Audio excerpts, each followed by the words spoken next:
أعوذ بالله من الشيطان الرجيم. بسم الله الرحمن الرحيم.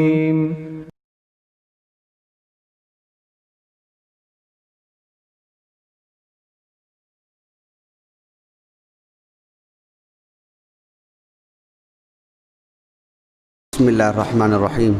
إن الحمد لله نحمده ونستعينه ونستغفره ونعوذ بالله من شرور أنفسنا وسيئات أعمالنا. من يهده الله فلا مضل له ومن يضلل فلا هادي له. أشهد أن لا إله إلا الله وحده لا شريك له وأشهد أن محمدا عبده ورسوله. يا أيها الذين آمنوا اتقوا الله حق تقاته ولا تموتن إلا وأنتم مسلمون. يا أيها الناس اتقوا ربكم الذي خلقكم من نفس واحدة فخلق منها زوجها وبث منهما رجالا كثيرا ونساء واتقوا الله الذي تساءلون به والأرحام إن الله كان عليكم رقيبا. يا أيها الذين آمنوا اتقوا الله وقولوا قولا سديدا يصلح لكم أعمالكم ويغفر لكم ذنوبكم ومن يطع الله ورسوله فقد فاز فوزا عظيما. أما بعد فإن خير الحديث كتاب الله وخير الهدي هدي محمد صلى الله عليه وسلم وشر الأمور محدثاتها وكل محدثة بدعة وكل بدعة ضلالة وكل ضلالة في النار.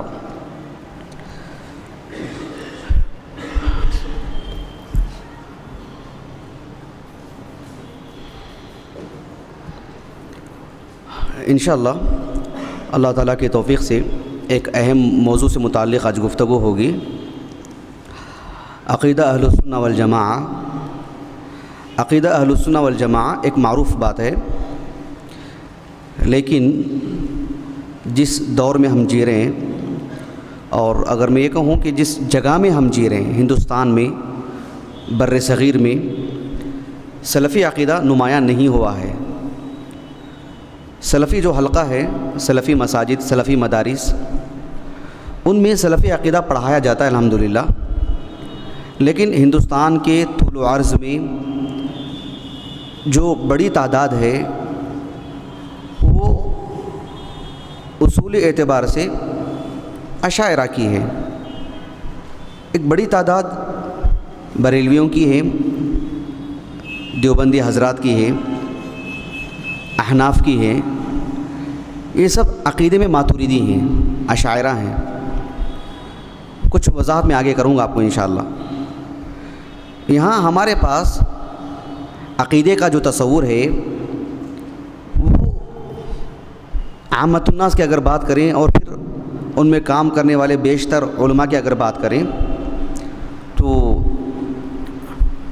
توحید الوہیت کی جو بات ہے، توحید الوہیت کی، اس میں سلفی علماء نے، علماء اہل حدیث نے زبردست اور کامیاب عمل انجام دیا ہے.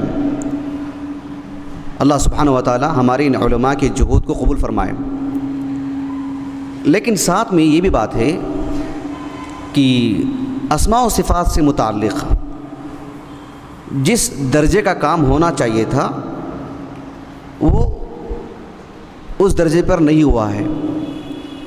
اللہ سبحانہ و تعالیٰ کے صفات سے متعلق، اس کے اسماء حسنہ سے متعلق، بالخصوص صفات سے متعلق بڑی تعداد ہیں جو اس سلسلے میں شبہات کی گرفتار ہیں. ان میں اس سلفی عقیدے کو جو صحابہ کا ہے، تابعین کا ہے، تبع تابعین کا ہے، محدثین کا ہے، قدیم علماء احناف کا ہے، اس عقیدے کو پیش کرنا نہایت ضروری ہے. اور سلفی عقیدے میں دیگر بھی امور آتے ہیں منہج کی اگر بات کریں. اس سلسلے میں علماء نے شروع دن سے کتابیں لکھی. شروع دن سے جب سے عقیدے میں فتور آیا، منہج میں خلل واقع ہوا، علماء اہل السنہ نے ابتدا ہی سے زبان سے، قلم سے، حتیٰ کہ آپ تعجب کریں گے حکومتی طور پر بھی، سرکاری طور پر بھی کام کیا گیا زبردست، مثالی، نمایاں. کچھ ایسی بھی ایام اور سال آئے جن میں حکومتوں کا نہج کچھ اور تھا، لیکن علماء اہل السنہ بغیر کسی دباؤ کے، بغیر کسی مروبیت کے، حکمت کے ساتھ زبردست کام کیا ماشاءاللہ. سلفی عقیدہ کو شروع دن سے نمایاں کیا گیا. دیکھیے میرے پاس ایک کتاب ہے، یہ کتاب آپ دیکھو تاریخ العقیدہ، تاریخ و تدوین العقیدہ السلفیہ. میں آپ سے مطالبہ کرتا ہوں کہ آپ میں سے فرد اس کتاب کو پڑھے، اس لیے کہ آج ہم جس سلفی عقیدے کی بات کرتے ہیں، آپ دیکھو چاروں طرف سے ہمیں گھور کے دیکھتے ہیں اور لوگ یہی تانا دیتے ہیں کہ یہ تو جدید لوگ ہیں، آج کی پیداوار ہیں. ہمیں انہیں ثابت کرنے کی ضرورت ہے کہ ہم جو کہہ رہے ہیں، ہم جو عقیدہ پیش کر رہے ہیں، ہم جو نہج پیش کر رہے ہیں، کب سے ہے اس کی تاریخ، وہ پیش کرنے کی ضرورت ہے. اور آپ نومولود ہیں، ان کو کہنے کی ضرورت ہے ہم کو.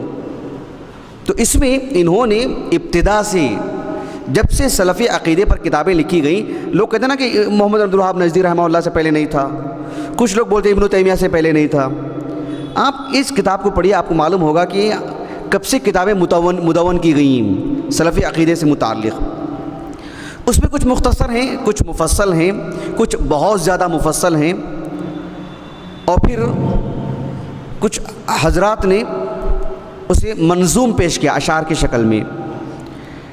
شیخ الاسلام ابن تیمیہ رحمہ اللہ جس دور کے تھے، اس دور میں آپ دمشق کے تھے، اور دمشق بلکہ پورا ملک شام، ادھر خراسان، ہندوستان تک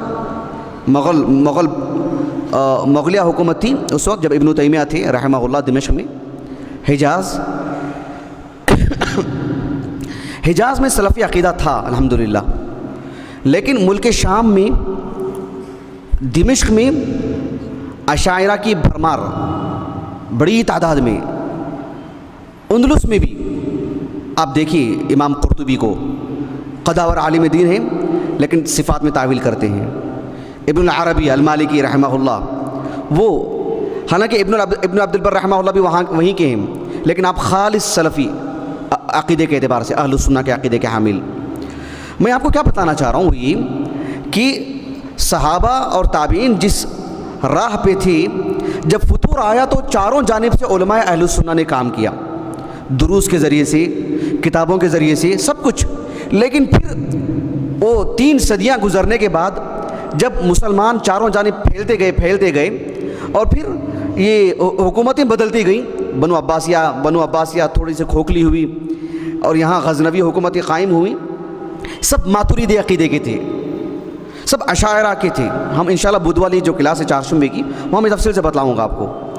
تاہم یہاں اتنا ضروری ہے کہ امام ابن تیمیہ رحمہ اللہ نے جس دور میں ان کی ولادت ہوئی، جس دور میں ان کا مطلب پڑھنا پڑھانا رہا، چاروں جانب سے اشاعرہ کی بھرمار تھی.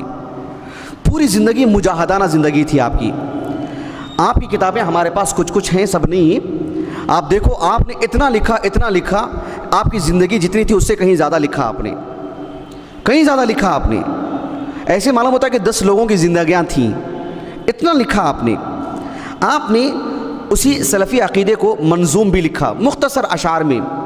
اس کی ہم کچھ شرح کریں گے آپ کے سامنے باذن اللہ تعالی، آپ کو ایک اندازہ ہوگا. شیخ الاسلام ابن تیمیہ رحمہ اللہ بالکل معروف نام ہے. کوئی شخص کہتا ہے آج میں ابن تیمیہ کو نہیں جانتا ہوں، وہ اس کی نادانی کی دلیل ہے. مغفل شخص ہے وہ، پتہ نہیں کس جگہ میں رہتا ہے، کس دنیا میں رہتا ہے.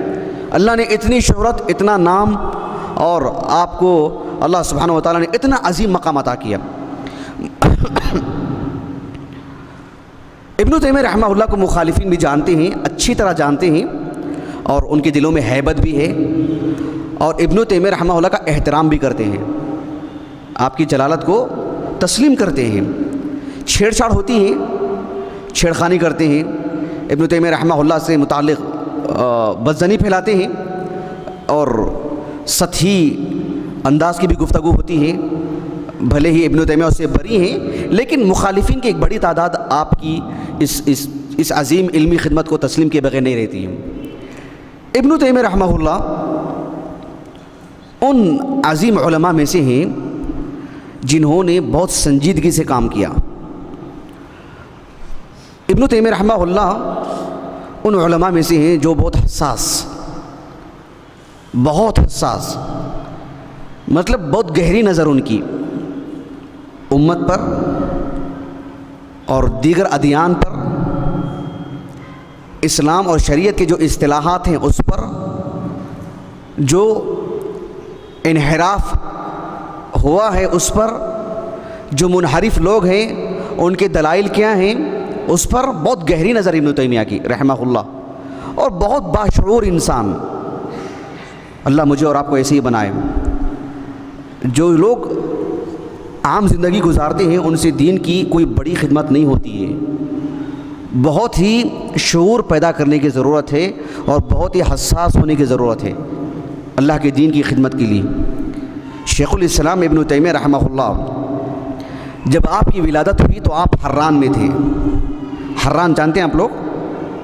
حران یہ ترکی کا بارڈر ہے، سرحد ہے۔ حالات کچھ ایسے تھے آپ کو وہاں سے ہجرت کرنا پڑا، یعنی بچپن ہی سے ایک عجیب زندگی آپ کی۔ ہجرت کا مطلب سمجھتے ہیں؟ لا سمح اللہ، اللہ وہ دن کبھی نہ لائے۔ بہت ہی آفت ہوتی ہے اس میں، بہت مضبوط جگر چاہیے اس کے لیے۔ آدمی کو سب کچھ قربان کر کے نکلنا پڑتا ہے، ہم اسے لفظوں میں نہیں بیان کر سکتے۔ جس پر یہ چیز آتی ہے وہی انسان سمجھ سکتا ہے اور اسی کے اندر وہ درد آ سکتا ہے، لیکن ہم اپنے اندر وہ درد پیدا کریں۔ آپ ہجرت کر کے آئیں لیکن کبھی بھی مروب نہیں ہوئے، کبھی بھی احساس کمتری کے شکار نہیں ہوئے۔ ہاتھ میں قلم نہیں تھا، لکھنے کے لیے کاغذ نہیں تھا، پہننے کے لیے اچھے کپڑے نہیں تھے، اچھا ماحول نہیں تھا، لیکن کسی سے دبے نہیں۔ آنکھیں کھول کے جی، سر اٹھا کے جیے، سینہ تان کے جیے۔ ایسے ہی لوگ دنیا میں کچھ بڑا کام کر سکتے ہیں۔ ابن تیمیہ رحمہ اللہ باوجود ایک متوسط گھرانے کے، آپ کی تعلیم میں کبھی آپ کا متوسط گھرانہ اثر نہیں ڈال سکا۔ جیسے آج ہوتا نہیں ہمارے پاس، لوگ تعلیم کے نام پر کبھی پیچھے ہٹ جاتے ہیں، کبھی کھانے پینے کے مسئلے کو لے کر، کبھی آب و ہوا کو لے کر، کبھی کچھ اور مسئلے کو لے کر۔ جو لوگ متاثر ہو جاتے ہیں وہ تعلیم چھوڑتے نہیں ہیں، باہر جاتے ہیں تب بھی متاثر ہوتے ہیں کسی اور چیز سے۔ جن کے اندر تاثر کا معاملہ ہوتا ہے، آج یہاں متاثر ہوئے، کل باہر نکلیں گے باہر متاثر ہوں گے۔ تو یہ ابن تیمیہ کبھی کسی سے متاثر نہیں ہوئے، اللہ الحمدللہ رحمہ اللہ رحمتاً واسعہ۔ آپ ایسے ماحول میں پلے بڑھے جہاں مسلمانوں کے لیے جینا بھی بہت مشکل تھا۔ یہ جو تاتاری جو لوگ تھے، ایک سے زائد مرتبہ بغداد میں گھس کر کے، دمشق میں گھس کر کے ہم نے حملہ کیا، خون کیا مسلمانوں کا۔ میں ایک درد بھری کہانی نہیں سنا رہا ہوں آپ کو، ایسا ہمارا مزاج نہیں ہے، ہم زندہ لوگ ہیں، مردہ نہیں ہیں، اور نہ ماتم کرنا ہمارے مزاج میں ہے۔ لیکن میں آپ کو بتانا چاہ رہا ہوں کہ حالات ایسے دیگرگون تھے، ایسے سخت سے سخت ترین حالات میں بھی آپ نے اپنے آپ پہ قابو پایا۔ یقیناً اس میں آپ کے والد کا، آپ کی ماں کا، آپ کے گھرانے کا، آپ کے اساتذہ کا، سب کا اثر رہا ہوگا، یوں ہی کوئی شخصیت نمایاں نہیں ہو جاتی۔ تو ابن تیمیہ رحمہ اللہ نے بہت ہی عظیم المرتبت انسان تھے، بچپن ہی سے ذہین۔ مجھے یہاں ایک بات یاد آ رہی ہے، ہمارے استاد محترم حافظ عبدالعظیم صاحب ماشاءاللہ، ہم نے ان کے پاس پڑھا بہت کم مدت میں، لیکن باتیں بہت بڑی بڑی کرتے تھے آپ نے ایک تجزیہ کیا، انہوں نے کہا کہ جب حالات ایسے آتے ہیں کہ جہاں مسلمانوں کا شیرازہ کیا گیا ہو، مسلمانوں کا بکھراؤ ہو، مسلمانوں میں کوئی پکڑ نہیں ہے، افراتفری کے شکار ہیں، ہر کوئی مسلمانوں پہ ظلم کر رہا ہے، کوئی مار رہا ہے، اور مسلمان خود بھی قابو نہیں پا رہے ہیں۔ کہا کہ جب ایسے حالات آئے ہیں، دنیا کے بڑے بڑے علماء پیدا ہوئے ہیں۔ انہوں نے کس پس منظر میں کہا معلوم ہے آپ کو؟ انہوں نے کہا کہ اہل علم سے جو اچھا تعاون کرتا ہے تو پھر اسلام کی اچھی خدمت ہوتی ہے۔ یہ بات سمجھنے کی، یہ جو بھی ہماری بات سنیں گے اس ویڈیو کے ذریعے سے، اس سنجیدگی سے سنیں اس بات کو، کہ جب بھی علماء کے ساتھ لوگوں نے اچھا برتاؤ کیا، ان کو اچھا برتاؤ سے مراد اللہ کی قسم یہ نہیں کہ ان کو دو وقت کا کھانا کھلانا، ہرگز نہیں، نعوذ باللہ، پیٹ پہ پتھر باندھیں گے، کسی کے سامنے ہاتھ نہیں پھیلائیں گے۔ اچھا کھانے کی بات نہیں کر رہا ہوں، اچھے لباس کی، اچھے کھانے کی، کرسی کی، اس کی بات نہیں کر رہا ہوں میں۔ یعنی علماء دین کی خدمت کرنا چاہتے ہیں تو ان کے لیے میدان دیں، ان کے لیے موقع فراہم کریں، ان کے لیے وسائل دیں، تب اسلام کی زبردست خدمت ہوئی ہے۔ اس کے برعکس جب علماء پہ دباؤ ڈالا گیا، ان کی ذہنی صلاحیت پہ مار لگائی گئی، اللہ سبحانہ و تعالیٰ نے علماء کو سب سے بے نیاز کیا ہے، اس کے باوجود بھی ان کی خدمات نمایاں ہیں۔ آج علماء سعودیہ کو دیکھو آپ، ان کی خدمات ہیں مسلم، لیکن حکومت کا اتنا ہی سپورٹ بھی ہے۔ الحمدللہ حرسہ اللہ اس حکومت کو باقی رکھے۔ محمد عبد الوہاب رحمہ اللہ، آپ نے جد و جہد کی، لیکن ایک قبیلے نے آپ کا ساتھ دیا، تعاون کیا۔ 1 مہینہ کا کام 1 دن میں ہوا، 1 سال کا کام 1 مہینے میں ہوا، اتنا عظیم کام۔ تو جب تعاون ہوتا ہے اہل علم کے ساتھ تو کام بڑھ جاتا ہے، لیکن تعاون نہیں بھی ہوتا ہے تب بھی اللہ نے علماء سے اسی قدر کام لیا ہے۔ ابن تیمیہ کو دیکھو آپ، حالات ایسے ہی تھے آپ کے۔ محمد بن احمد بن حنبل رحمہ اللہ کو دیکھو آپ، امام اہل سنہ، 1 نہیں 2 نہیں 3 حکومتوں نے آپ کی خلاف ورزی کی، حکومتیں مخالفت کی آپ کی، دبے نہیں آپ۔ سمجھ رہے ہیں آپ؟ میں گلی کی بات نہیں کر رہا ہوں، مسجد کے ذمہ داروں کا دباؤ، مدرسے کے ذمہ داروں کا دباؤ، سبحان اللہ میں کہہ رہا ہوں حکومت کا دباؤ۔ سمجھ رہے ہیں آپ؟ حکومت کا دباؤ کس کو بولتے ہیں معلوم ہے؟ نہیں سمجھ سکیں گے آپ اتنا جلدی۔ حکومت کا دباؤ کیسے ہوتا ہے؟ 1 نہیں 2 نہیں 3 بادشاہوں نے دباؤ ڈالا آپ پہ، آپ نے وہی کہا جو حق تھا، آپ کبھی بھی دباؤ میں نہیں ہیں آپ۔ اللہ اکبر۔ حکومتیں چلی گئیں لیکن آپ امام اہل السنہ قرار دیے گئے۔ ہم ہیں نا انہی کے روحانی بچے ہیں، انہی کے روحانی اولاد ہیں، ہمارے رگوں میں انہی کا خون ہے۔ ہم کو کبھی بھی حالات سے سمجھوتا نہیں کرنا چاہیے، کبھی بھی دبنا نہیں چاہیے۔ ہم حالات سازگار ہیں الحمدللہ، نہیں بھی ہیں الحمدللہ، علی کل حال۔ کام میں وہی رفتار جو ابن تیمیہ کی تھی رحمہ اللہ۔ تعجب ہوتا ہی نہیں، ابن تیمیہ کو جیل میں ڈالا گیا، قلم چھینا گیا، کاغذ نہیں دیے گئے، اور آپ کی کتابیں اتنی ہیں کہ اٹھا نہیں سک رہے، لائبریریوں میں جگہ نہیں۔ جس شخص کو قلم نہیں دیا گیا، جس شخص کو کاغذ نہیں دیا گیا، جس شخص کو لکھنے پر پابندی لگائی گئی، جس کو ملنے سے پابندی لگائی گئی دوسروں سے، اللہ اکبر۔ اللہ سبحانہ و تعالیٰ کی خاطر کام کریں گے، اللہ دین کو، اس کے علم کو باقی رکھے گا۔ یہ اللہ کا اصول، اللہ کی سنت ہے، وَلَن تَجِدَ لِسُنَّتِ اللَّهِ تَبْدِيلًا۔ ابن تیمیہ، ان کے آپ پر کتنا بھی کہا جائے کم ہے۔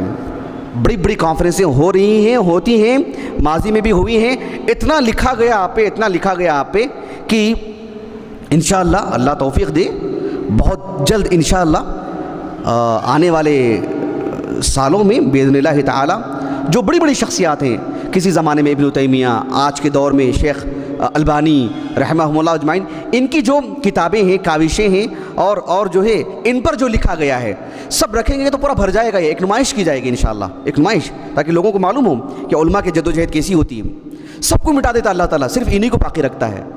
یرفع اللہ الذین آمنوا منکم والذین اوتوا العلم درجات۔ یہ جو پیغام ہے کسی سیاسی لیڈر کا نہیں ہے، یہ رب کائنات کا ہے۔ اللہ بلند کرے گا رب العالمین، ضرور، کوئی دبا نہیں سکتا اس کو۔ ابن تیمیہ رحمہ اللہ نے سلفی عقیدے کی جو خدمت کی ہے، کم عمر میں، کم وقت میں، جدت کے ساتھ، پوری جدیت کے ساتھ، سبحان اللہ العظیم، تصور سے باہر ہے۔ آپ نے اشعار میں لکھا، ابن تیمیہ رحمہ اللہ نے، یہ اشعار ہیں، آپ کے ہاتھ میں کاغذ ہیں، سب کے ہاتھ میں ہے نہیں، آپ دیکھیے گا، ہم ایک شعر پڑھیں گے آپ کے سامنے اور اس کی شرح کریں گے باذن اللہ تعالی۔ ابن تیمیہ رحمہ اللہ کی کتابیں بہت ہیں، آپ دیکھو یہ جو اشعار ہیں ابن تیمیہ کے، آپ نے دیا ان کو کاغذ ہے نا آپ کے پاس؟ جی۔ شیخ الاسلام ابن تیمیہ رحمہ اللہ نے، دھیان دیجیے یہاں پہ، شیخ الاسلام ابن تیمیہ رحمہ اللہ نے جو اشعار میں جو عقیدہ جو بیان کیا ہے نا، اس کی شرح ہم اپنی جانب سے نہیں کر رہے ہیں، ہم اس کی شرح ابن تیمیہ کی کتابوں سے ہی کر رہے ہیں، کیونکہ آپ نے تفصیل سے بہت لکھا ہے، سمجھ رہے ہیں آپ نے بہت لکھا ہے، اسی کو آپ نے اختصار کے ساتھ منظوم لکھا ہے اشعار میں، تو اس کی شرح کے لیے ہمیں الگ سے محنت کی ضرورت نہیں، محنت جو ہوئی ہے بس پڑھنے کی تھی، ورنہ جو ہے ابن تیمیہ رحمہ اللہ کا جو معاملہ ہے یہی۔ شیخ الاسلام ابن تیمیہ رحمہ اللہ کی کتابیں بہت ہیں، اور حکومتوں نے پابندی لگائی تھی آپ کی کتابوں پر، آپ کی تحریروں پر۔ ابن ابی العز الحنفی کو جانتے ہیں آپ؟ العقیدہ الطحاویہ کے ایک معروف اور عظیم شارح ہیں، بلکہ سب سے مقبول ترین شارح ہیں۔ وہ عقیدہ طحاویہ کی شرح میں ابن تیمیہ کی اتنے اقوال نقل کی ہو بہو، اور کئی جگہوں پر معنی کے اعتبار سے لیکن حوالہ نہیں دیا ابن تیمیہ کا رحمہ اللہ۔ وجہ یہ تھی کہ اس دور میں حالات اچھے نہیں تھے، ابن تیمیہ کا نام لینا، ابن تیمیہ کی کتابیں لوگوں میں پیش کرنا، حکومتیں پابندی لگائیں، حکومتیں ختم ہو گئیں، لیکن اللہ تعالیٰ نے آپ کی اس علم کو باقی رکھا۔ تو شیخ الاسلام ابن تیمیہ رحمہ اللہ کی کتابیں بہت ہیں، اس میں سب سے زیادہ جو شہرت پائی آپ کی جو فتاوے ہیں 37 جلدوں میں، پوری دنیا میں ایک ہی طباعت ہے اس کی، کہیں بھی جاؤ آپ ایک ہی حوالہ ہے اس کا، شاملہ میں جائیے ایک ہی حوالہ ہے اس کا۔ یہ بہت زیادہ مشکل نہیں ہے، آپ پڑھتے جاؤ، اتنی سلاست ہے، اتنی روانی ہے، اور آپ کے براہ راست آپ کے دل پہ اثر کرتی جائے گی باتیں، بہت تاثیر آپ کے قلم میں ماشاءاللہ۔ شیخ الاسلام ابن تیمیہ رحمہ اللہ نے بہت لکھا، سمجھ رہے ہیں، یہ ایک مجلد ہے، یہ مجلد کہاں 37 جلدیں، میں ایک کتاب کی بات کر رہا ہوں، لیکن آپ دیکھو کہ اسی باتوں کی تکرار بہت ملے گی آپ کو، کیونکہ آپ کا افتاء آپ کا ایک بڑا معاملہ تھا، آپ نے ہر باب میں فتویٰ دیا، کتابیں تالیف کی آپ نے، کوئی آپ سے سوال کرتا، سوال کے جواب میں جواب دیتے تو پھر وہ کتاب بن جاتی ہو۔ تو یہ جو ہیں آپ کے شیخ الاسلام ابن تیمیہ رحمہ اللہ کے انہی مجموع الفتاویٰ سے آپ کے سامنے اس کی شرح کی جائے گی باذن اللہ تعالی۔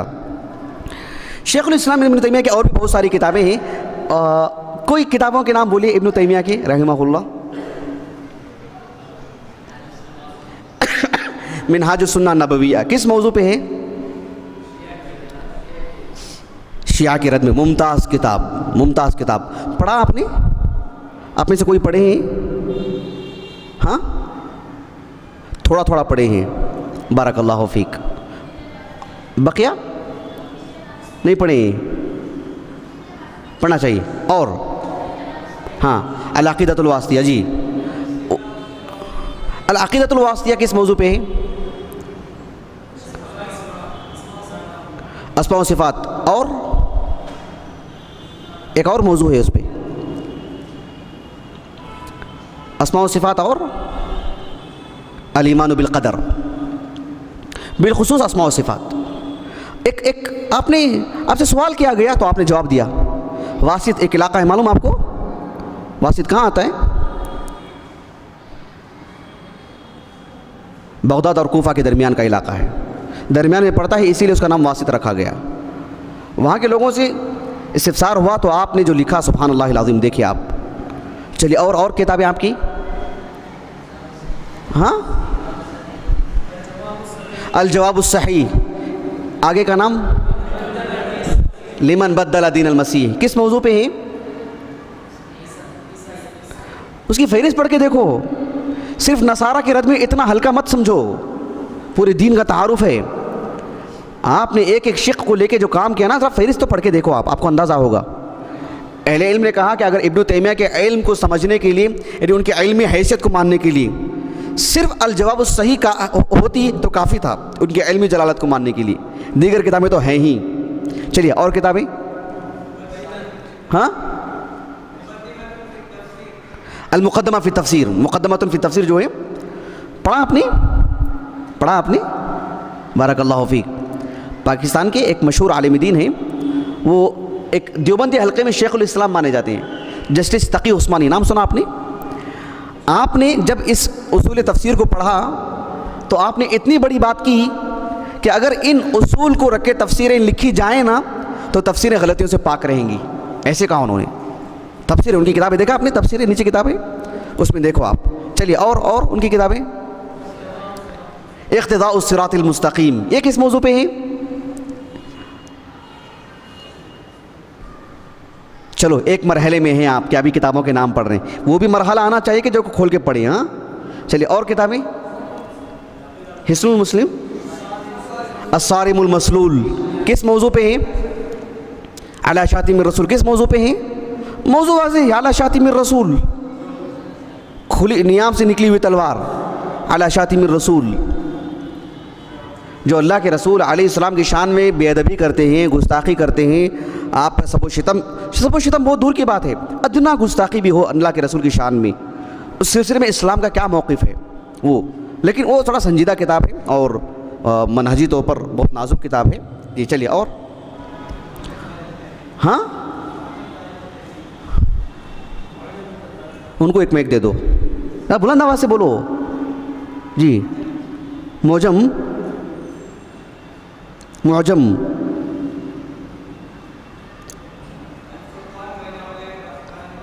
الفرقان بین اولیاء الرحمن و بین اولیاء شیطان ہے ہمارے پاس موجود الحمدللہ.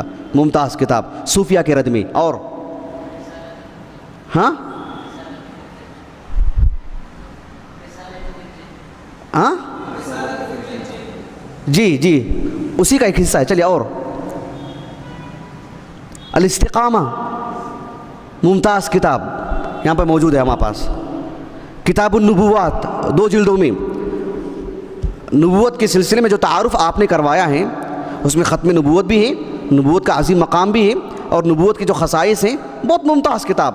ابن تیمیہ پھیلا کے لکھتے ہیں ماشاءاللہ رحمہ اللہ. چلیے.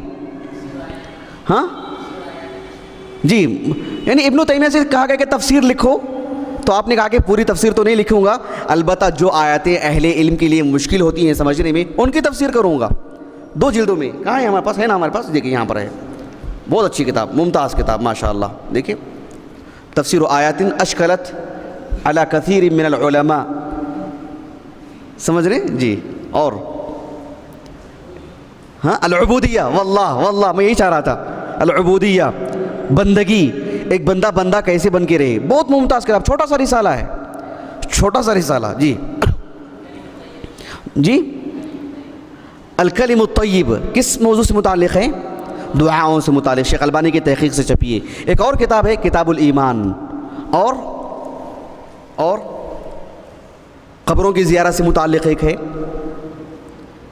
اور یہ کتاب ہے آپ کی احکام النظر الی النساء, عورتوں کو دیکھنے کی شرعی حیثیت, کتنا دیکھنا چاہیے وہ, پھر کہاں سے اس پر گناہ مرتب ہوتا ہے, اور کتنی اس کے لیے جواز کی بات ہے. اور ہاں وہ کس موضوع سے متعلق ہے؟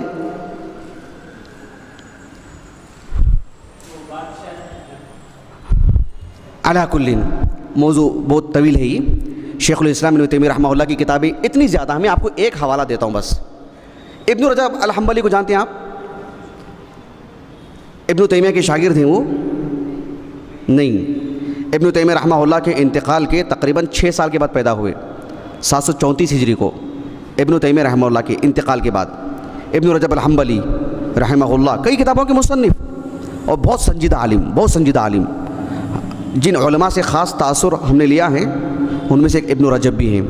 متواضع عالم دین اور بہت قوی عالم دین, شاید آپ کو تصور نہیں ہوگا.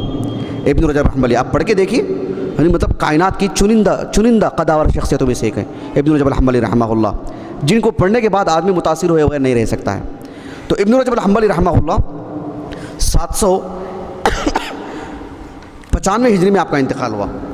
آپ نے یہ کتاب دیکھ رہے ہیں آپ, طبقات الحنابلہ, یہ قاضی ابو یعلا الحنبلی کی ہے, قاضی ابو یعلا الحنبلی کی 6 ہجری کے ہیں وہ.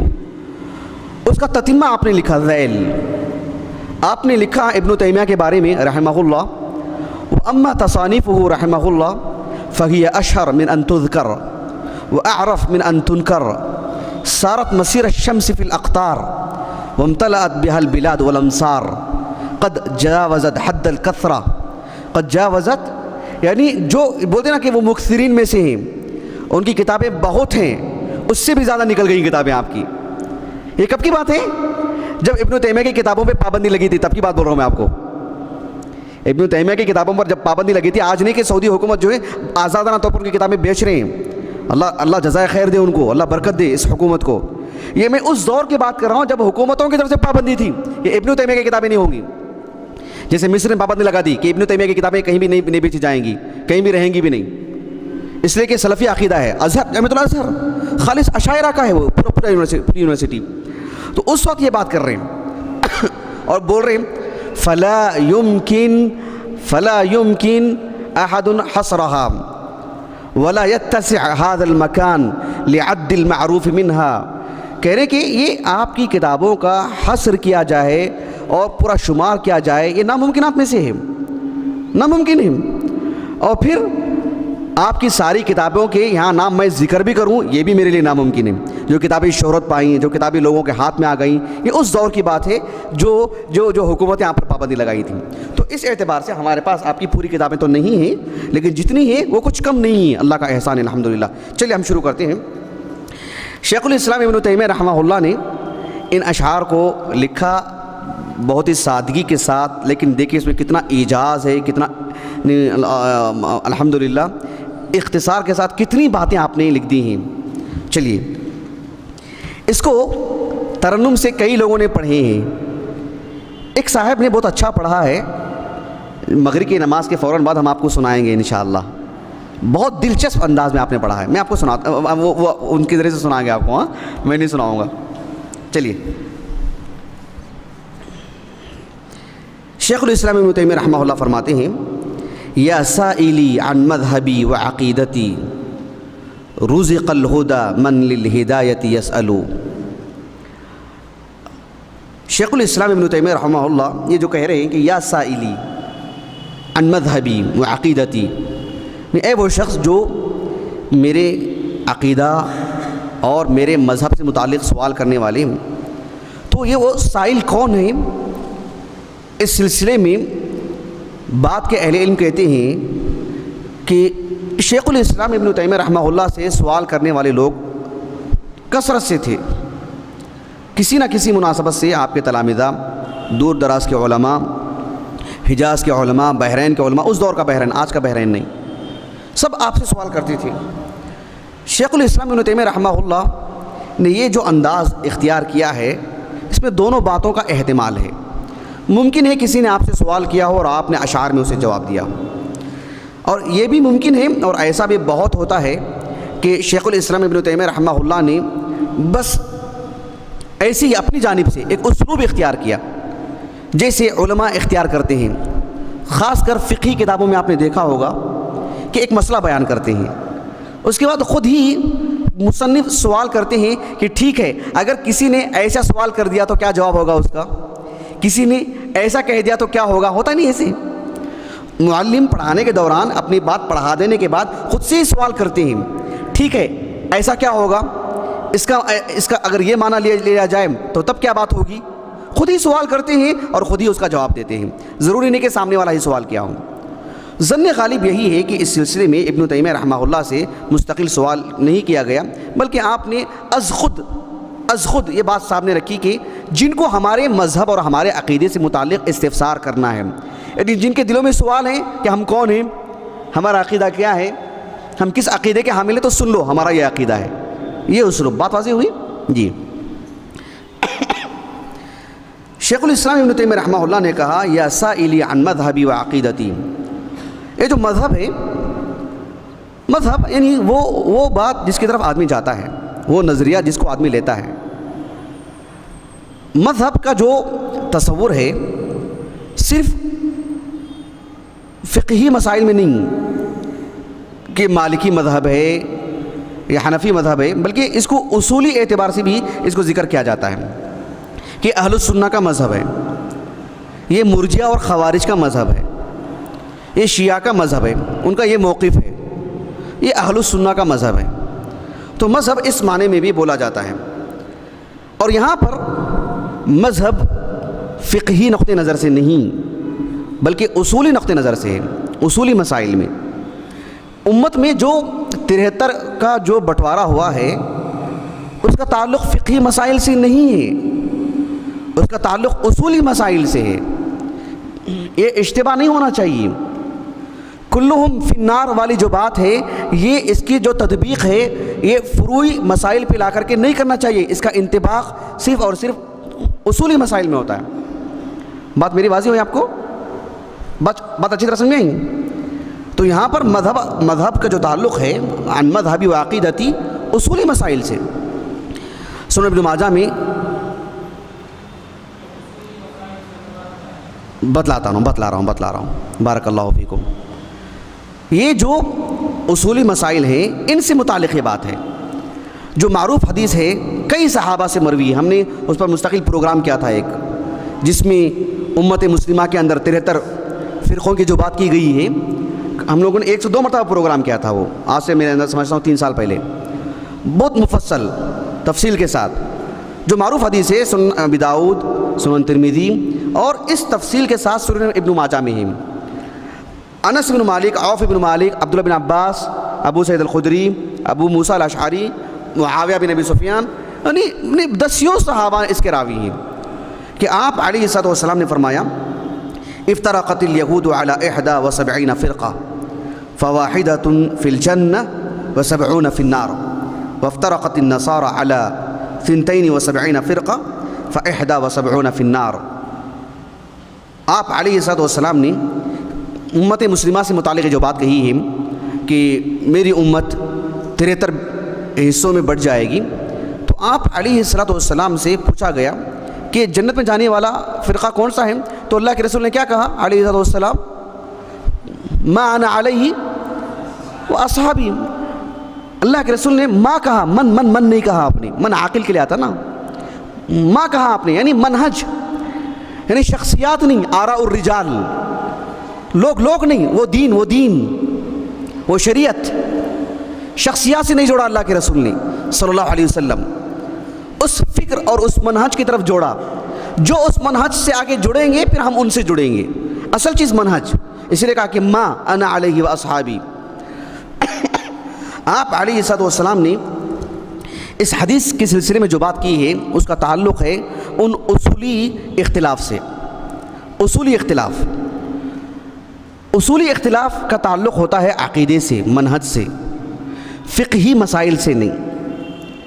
اسی سے یہ بات سامنے آتی ہے کہ کیا عقیدے کے مسائل میں بھی اختلاف ہو سکتا ہے؟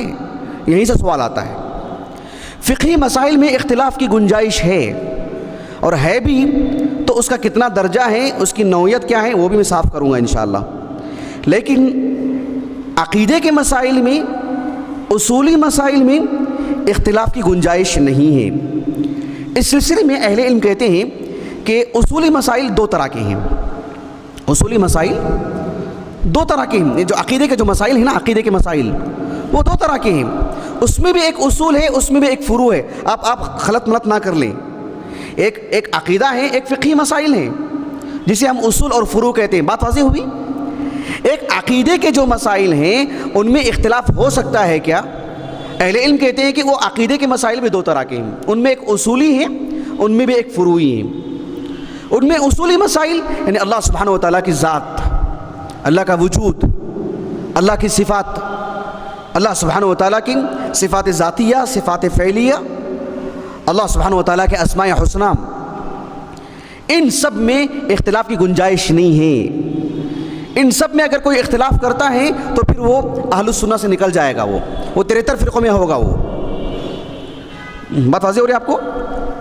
جیسے حاکم کے خلاف خروج کرنا، ایمان کے مسائل میں جو اختلاف کیا مرجئہ نے، شیعہ کا جو اختلاف ہے اصولی اختلاف ہے، اس سے نکل جاتا آدمی اہل السنہ کے زمرے سے۔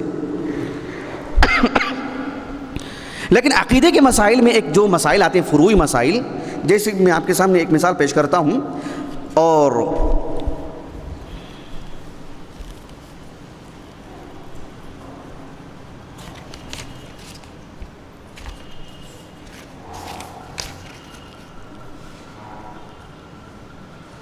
جیسے کوئی مثال دے سکتے ہیں عقیدے کے مسائل میں؟ وہ مسائل جس میں اختلاف کیا گیا اور جسے علماء نے معیوب بھی نہیں جانا۔ العقیدۃ الواسطیہ کتنے لوگ پڑھیں آپ میں سے؟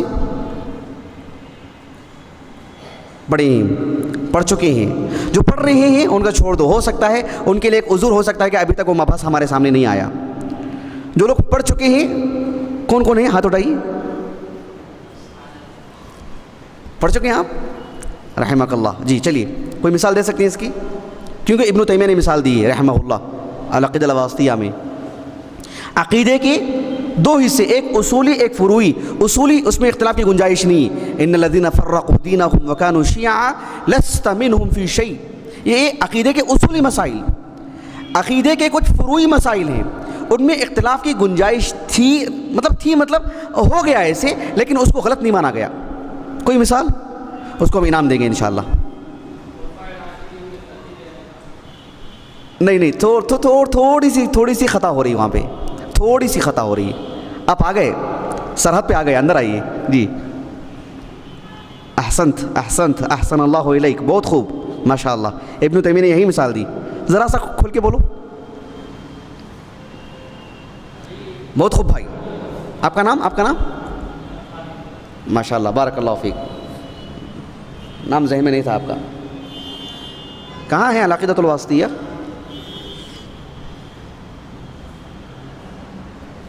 العقیدۃ الواسطیہ تھی نا, لے نا.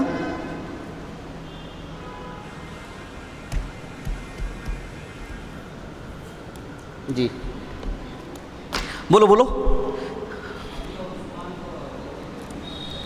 ہاں, بارک اللہ فیک, بہت خوب.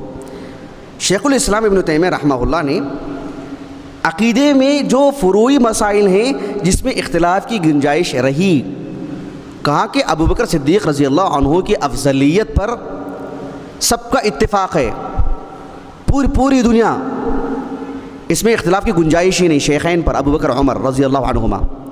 لیکن ثالث کون ہوں گے اور رابع کون ہوں گے, اس میں خالص ٹھوس علماء اہل السنہ انہوں نے کبھی چوتھا کبھی تیسرا عثمان کو قرار دیا رضی اللہ عنہ, اور چوتھے پہ خاموشی اختیار کی کہ چوتھے کون ہوں گے. کسی نے تیسرا علی کو قرار دیا اور چوتھا عثمان کو, کسی نے تیسرا عثمان کو, چوتھا علی کو رضی اللہ عنہ مجمعین. سمجھ رہے ہیں آپ؟ دیکھو میں ابن تیمیہ کے الفاظ پڑھ کے سناتا ہوں رحمہ اللہ. آپ فرماتے ہیں وَيُقِرُّونَ بِمَا تَوَاتَرَ بِهِ النَّقْلُ عن امیر المؤمنین علی بن ابی طالب رضی اللہ عنہ وغیرہ من ان خیر هذه الامه بعد نبیها ابو بکر ثم عمر ويثلثون بعثمان ويربعون بعلی, یعنی چوتھے علی کو قرار دیتے ہیں رضی اللہ عنہ مجمعین. كما دلت علیہ الآثار وكما اجمع الصحابۃ على تقدیم عثمان فی البیعہ مع ان بعض اہل السنہ كانوا قد اختلفوا في عثمان وعلي رضي الله عنهما بعد اتفاقهم على تقديم أبي بكر وعمر أيهما أفضل فقدم قوم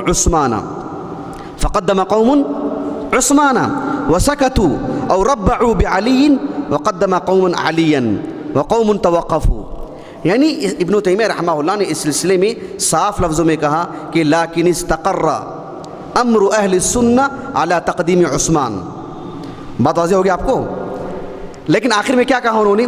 لیست من الاصول وان كانت هذه المسألة لیست من الاصول. ابن تیمیہ کا قول ہے. کیا کہا آپ نے؟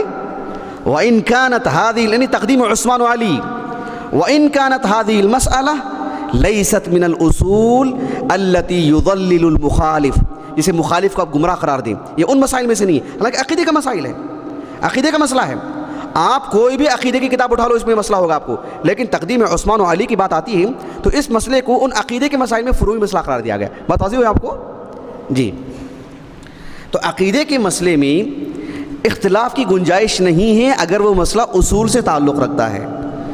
اختلاف کی گنجائش آج نہیں, بات بالکل واضح ہے, لیکن جب ضرورت پیش آئیں تو پھر وہ عقیدے کا مسئلہ ہے لیکن فروعی مسئلہ ہے. اچھی طرح بات واضح ہوگی آپ کو الحمدللہ وحدہ. چلیے, شیخ الاسلام ابن تیمیہ رحمہ اللہ فرماتے ہیں یا سائلی عن مذہبی و عقیدتی رزق الہدی من للہدایت یسألو. ایک اصول آپ بتلا رہے ہیں کہ جو لوگ سوال کرتے ہیں ان کے ذریعے سے ان کو بھی فائدہ ہوتا ہے اور معلم کو بھی فائدہ ہوتا ہے. یہ ایک بدیہی بات ہے. اللہ کے رسول علیہ الصلاۃ والسلام کے سلسلے میں سیرت پر جو کتابیں لکھی گئی ہیں, ایک کتاب آئی ہے الصحابۃ یسألوا, الصحابی یسأل والنبی یجیب, اس طرح کی کتاب, ضخیم کتاب ہے. خواتین جو آپ سے سوال کی اس پر کتاب آئی ہے. آپ علیہ الصلوۃ والسلام سے مختلف امور میں جو پوچھا گیا اس پر ابن القیم رحمہ اللہ نے اعلام الموقعین میں مستقل الگ سے لکھا ہے. تو سوال کے ذریعے سے کئی باتیں سامنے آتی ہیں جو بغیر سوال کے باتیں سامنے نہیں آتی ہیں. اسی لیے ہمیشہ ساکت بن کے نہیں رہنا چاہیے. آدمی کے اندر جدت ہو, اس کے اندر ایک طرح کا مطلب جمود نہیں ہونا چاہیے. نشیط ہو آدمی, خود سمجھنے کی کوشش کریں، بامانہ سوال ہو، زومانہ سوال ہو تو پھر فائدہ بہت ہوتا ہے۔ ابن تیمیہ نے یہی کہا رحمہ اللہ کہ جو لوگ انجان بن کے رہ جاتے ہیں، تغافل رہتا جن کے اندر، پوچھتے نہیں، شبہات رہتے ہیں دل میں بٹھا لیتے ہیں، کچھ باتیں ہوتی ہیں دل ہی میں رکھ لیتے ہیں، آ کے کم از کم پوچھتے ہیں، حالانکہ ہمارا فریضہ ہے کہ ہم جا کے دعوت دیں، لیکن ان پر بھی یہ بات تھی کہ وہ بھی آ کے پوچھتے کبھی کہیں بھی مسلمان سے متعلق، اسلام سے متعلق، یا مسلمان ہی ہیں دین کے کسی موضوع سے متعلق، دور دور رہیں گے تو پھر وہیں پر جو مطلب علم ختم ہوتے جاتا ہے۔ آپس میں ہوں، ایک دوسرے سے پوچھیں۔ تو اسی لیے آپ نے کہا کہ جو لوگ ہم سے بدظن ہیں اور سلفیت کو ایک اسلام کے خلاف سمجھتے ہیں، وہ ہم سے کبھی پوچھ لیا کریں کہ ہمارا عقیدہ کیا ہے، ہم کون ہیں۔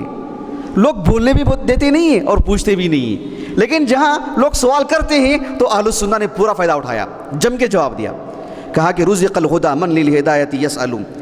اس سلسلے میں یہ بات پیش نظر ہونی چاہیے کہ سوال ایک بہت ہی اہم چیز ہے، وہ بڑی قوت ہے ہماری ایک انسان کی۔ اللہ تعالیٰ نے کہا فاسألوا اہل الذکر ان کنتم لا تعلمون۔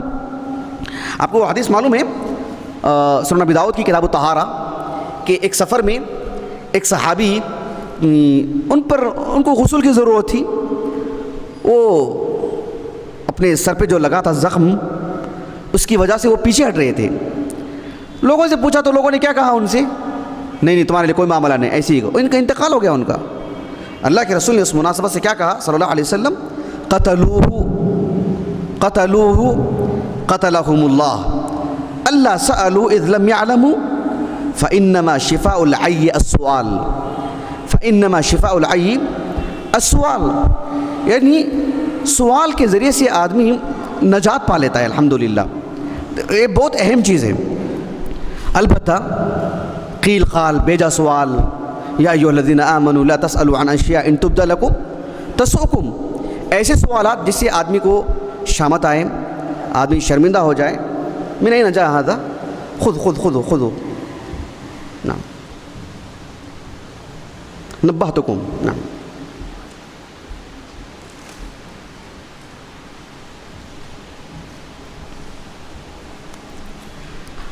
سمجھے آپ؟ رزق الہدی من للہدایۃ یسأل۔ اس کے بعد ابن تیمیہ نے کہا رحمہ اللہ اسمع کلام محقق فی قولہ لا ينثنی عنہ ولا يتبدل۔ اسمع کلام محقق، اسمع سے مراد صرف یہ نہیں ہے کہ سننا ہے، مراد یہ ہے کہ کان لگا کے سننا۔ ایک ہے کہ آواز آ جا رہی ہے تو آدمی سن ہی لیتا ہے، سننے کی طاقت اللہ نے دی ہے، آواز آ جائے تو آدمی سن ہی لیتا ہے، لیکن ایک ہے کہ آدمی شوق سے سنیں، کان لگا کے سنیں، جیسے کہ آپ لوگ سن رہے ہیں، سمجھ رہے ہیں؟ اللہ تعالیٰ نے فرمایا یا ایھا الناس ضرب مثل فاستمعوا له۔ استماع کہتے ہیں کان لگا کے غور سے سننے کو، جو سماع سے بھی زیادہ معنی آتا ہے۔ سماع اور استماع میں فرق ہے۔ السماع صرف مجرد سننا۔ ابن تیمیہ رحمہ اللہ مستقل مجموع الفتاویٰ میں اس سلسلے میں لکھا ہے کہ صرف سماع سے کوئی فائدہ ہونے والا نہیں ہے جب تک کہ استماع والی بات نہ ہو۔ شریعت میں بھی ایسا ہی ہے۔ ایک حدیث آتی ہے صحیح مسلم کی، ابو ہریرہ رضی اللہ عنہ کہتے ہیں کہ آپ صلی اللہ علیہ وسلم نے فرمایا کتب علی ابن آدم نصیبہ من الزنا مدرک ذلک لا محالہ۔ اللہ اکبر، نسأل اللہ السلامہ۔ اللہ کے رسول نے کہا صلی اللہ علیہ وسلم فالعینان زناہما النظر والاذنان زناہما الاستماع۔ شیخ الاسلام ابن تیمیہ رحمہ اللہ کہتے ہیں الاستماع، ایک آدمی جیسے آج کل ہم بسوں میں سفر کرتے ہیں، کسی ہوٹل میں چلے جاتے ہیں، یا ایئرپورٹ پر، دیگر مقامات پر، بس سٹینڈ میں، جہاں انسان کا مجموعہ ہوتا ہے، بس ہیں وغیرہ آج کے دور میں، جہاں گانے چلتے ہی رہتے ہیں، جس کی وجہ سے ایک مسلمان کے لیے، ایک مومن کے لیے تشویش کا باعث ہے۔ لیکن اللہ کے ہاں اسے اجر ملے گا جب اس کے دل میں کدورت ہو، وہ کراہت محسوس کرتا ہو، کیونکہ سماع ہے، وہ لا محالہ سنے گا وہ۔ لیکن اللہ کے رسول نے کیا کہا علیہ الصلاۃ والسلام والأذنان زناہما الاستماع، استماع کوئی کان لگا کے سن رہا ہے عمدن تعمد، تب اسے گناہ ملے گا۔ تو ابن تیمیہ کا یہاں کہنا یہ ہے رحمہ اللہ اسمع کلام محقق فی قولہ، یعنی استمع یعنی غور سے سنیں، توجہ سے سنیں، تب آپ کی دل کی دنیا بدلے گی۔ وقت گزاری ہے ایسے ہی سن لے رہے ہیں تو پھر اس کا کوئی حاصل نہیں۔ اسمع کلام محقق فی قولہ، کلام محقق کون ہے؟ دیکھیے اس سلسلے میں جو ابھی میں نے سماع اور استماع کی بات کی، میں آپ کو ایک کلام پڑھ کے سناتا ہوں ابن تیمیہ کا رحمہ اللہ۔ 11ویں جلد کہاں ہے؟ 11ویں جلد مجموع فتاویٰ کی،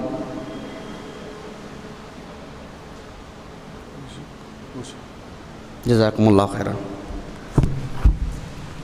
دیکھیے 11ویں جلد میں صفحہ نمبر 630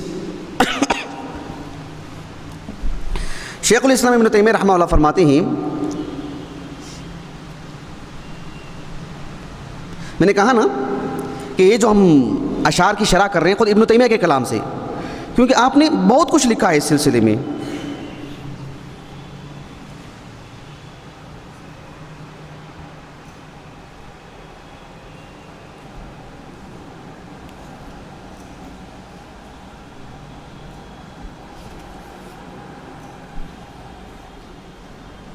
کہاں ہے؟ دیکھو صفحہ نمبر سب اتنے ہو جاتے ہیں نا کبھی کبھار کہ یہاں کا وہاں تک ادھر لکھ لیتے ہیں ہم لوگ۔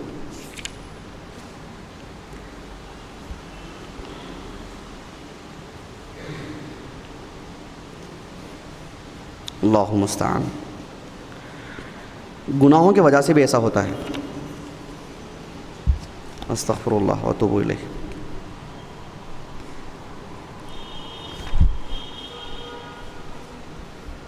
چلیے مل گیا۔ ابن تیمیہ فرماتے ہیں رحمہ اللہ فإن النهي إنما يتوجه إلى الاستماع دون السماع، ولهذا لو مر الرجل بقوم يتكلمون بكلام محرم لم يجب عليه سد أذنيه، لكن ليس له أن يستمع من غير حاجة، ولهذا لم يأمر النبي صلى الله عليه وسلم ابن عمر بسد اذنيه لما سمع، یعنی عمر بن خطاب رضی اللہ عنہ کی جو معروف ہے کہ جب آپ نے ایک گانا گانے والے کو سنا آپ نے اور آپ نے توجہ نہیں دی، آپ نے منع نہیں کیا اور آپ نے توجہ ادھر ادھر کرو ایسا بھی حکم نہیں دیا آپ نے، کیوں؟ صرف سماع تھا، وہاں پہ کھڑے ہو کے سنتے، تماشا دیکھتے، اس سے تلذذ لیتے، تو پھر وہاں سے گناہ لکھا جاتا ہے۔ چلیے تو بہرحال یہ ایک اہم چیز ہے کہ شیخ الاسلام ابن تیمیہ رحمہ اللہ نے فرمایا کہ اسمع کلام محققین، محقق وہ جو آدمی تحقیق کرنے والا ہوتا ہے۔ تحقیق کرنے والے کے اندر بہت ساری چیزیں ہوتی ہیں۔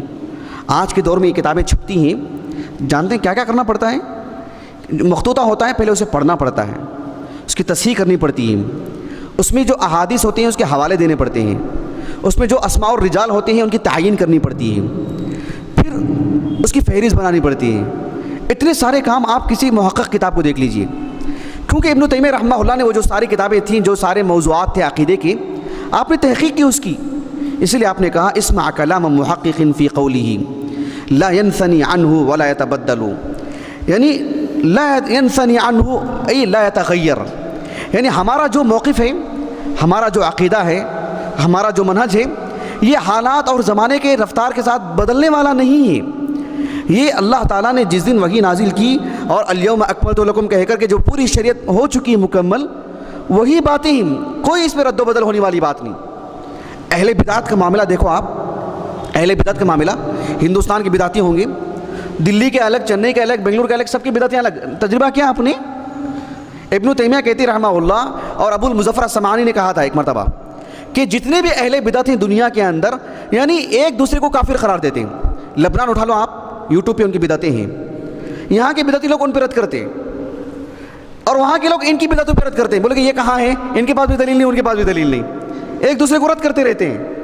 جبکہ اہل السنہ یہاں ہیں، ہم بھی ایک، کوئی سعودیہ میں ہے، کوئی لیبیا میں ہے، کوئی مراکش میں ہے، کوئی جو یورپی ممالک میں ہے، کوئی دنیا کی کسی بھی جگہ میں ہے، سلفی نقطہ نظر ایک. ایسے معلوم ہوتا ہے کہ ایک قلب ہے. سبحان اللہ. سمجھ رہے ہیں آپ؟ منہج ایک ہے. ایسے معلوم ہوتا ہے کہ ایک ہی آدمی گفتگو کر رہا ہے. لیکن اہل بدعت کا معاملہ ایسا نہیں. ہر جگہ کے بدعتی لوگ ان کی بدعتیں الگ الگ ہوتے ہیں. ایسے معلوم ہوتا ہے کہ سب کے دین الگ الگ ہیں اور سب مل کے ایک ساتھ سلفیوں پر جو برس پڑتے ہیں.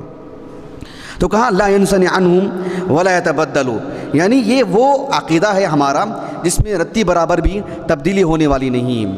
اہل السنہ کا جو عقیدہ ہے، ان کا جو موقف ہوتا ہے، وہ جس دن حق سمجھ کے قبول کر لیے جان دے دیں گے اسی پر باقی رہتے ہیں. سبحان اللہ.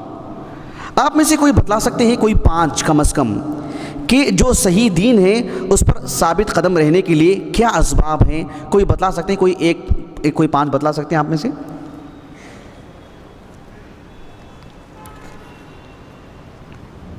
کوئی 5 بہت ہو سکتے ہیں. میں ابن تیمیہ کی کتابوں کے حوالے سے بات کر رہا ہوں. کوئی 5 اسباب. جی یہ ایک مثال دوں. جیسے ایک مثال یہ ہے کہ عقیدہ اہل السنہ وہ بالکل بین ہے، واضح ہے، صاف ہے، اس میں کوئی غموض نہیں، کوئی ابہام نہیں، بالکل صاف واضح. یہ چیز نہیں ہوتی ہے تو آدمی کبھی بھی اس پر ثابت قدم نہیں رہ سکتا. جیسے ایک چیز ہے علمی اعتبار سے. اور ایک اور مثال دیتا ہوں میں آپ کو. جیسے سلفی عقیدے پر انشراح صدر ہو جائے، اطمینان ہو جائے، پھر آدمی بدلتا نہیں اس میں. اکثر لوگوں کو دیکھو، میں اپنے کئی ساتھیوں کو دیکھا، میں جو حالات کے اعتبار سے اپنی سلفی عقیدے سے ہاتھ دھو بیٹھے، نسأل اللہ السلامہ، اللہ ہمیں ثابت قدم رکھے، انہیں ہدایت دے. انشراح صدر نہیں، کبھی بھی کسی بھی کتاب سے متاثر ہو جائیں گے، کبھی بھی کسی کے چہرے سے متاثر ہو جائیں گے، کبھی بھی کسی کی داڑھی سے، کبھی کسی کی زبان سے اللہ نکل گیا تو اس سے متاثر ہو جائیں گے، کبھی کسی کے کپڑوں سے، کبھی کسی چیز سے. ایسے لوگ نہیں، مطلب ایک ڈگر پہ کبھی نہیں رہ سکتے، جلدی متاثر ہو جاتے ہیں. ٹھوس انداز میں سلفی نقطہ نظر سے متاثر ہوں، اس کو اپنائیں، اور حالات کیسے بھی ہوں، لگے کہ ایک کر کے چھوٹے جا رہا ہے، پھر بھی اپنی جگہ پہ باقی رہیں. کبھی بھی کسی سے متاثر نہیں ہونا چاہیے غلط چیز سے. یہ غلط چیز ہے. ابن تیمیہ نے ابن القیم رحمہ اللہ کو کہا کہ اپنے دل کو اسپنج مت بناؤ جو پانی کو جذب کر لیتا اندر، کسی بھی چیز کو اپنے اندر لے لے گا. آپ کہا کہ شیشے کی طرح رہو، آئینے کی طرح، پانی آئے تو ٹکرا کے چلا جائے، کسی سے متاثر نہیں ہونا. ایسے کہا ابن تیمیہ نے رحمہ اللہ. انشراح صدر، طمانینت، یہ بہت بڑی دولت ہے. چلیے اور